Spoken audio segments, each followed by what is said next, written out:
Hi, I'm Carrie. I am leading the Columbia trip, and I went on a spring break immersion trip to New Orleans. What I remember from leaving the trip is I said goodbye to all of these really close friends I had made, and I was so concerned that the relationships I had formed there would be completely different. I walked back to my apartment, and it was the same path I had taken for the last 2 years, but it had changed. I normally would think of my grades and medical school and different scary tests that I was going to take, but this time I had this different view on Chicago and the environment that I was in.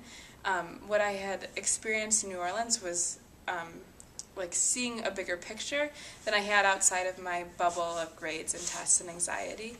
And I was so urged to talk about this with everyone that I was around, so when I got home I expected there to be everybody I knew in my apartment waiting to hear my experiences and my new insight on my trip. But when I got home, no one was home.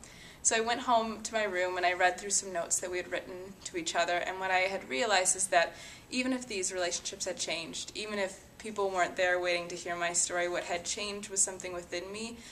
This urge for the real reason why I went to DePaul, chose DePaul, was because of the service aspect, and part of that was reignited in me to explore that based on everything I had learned in New Orleans.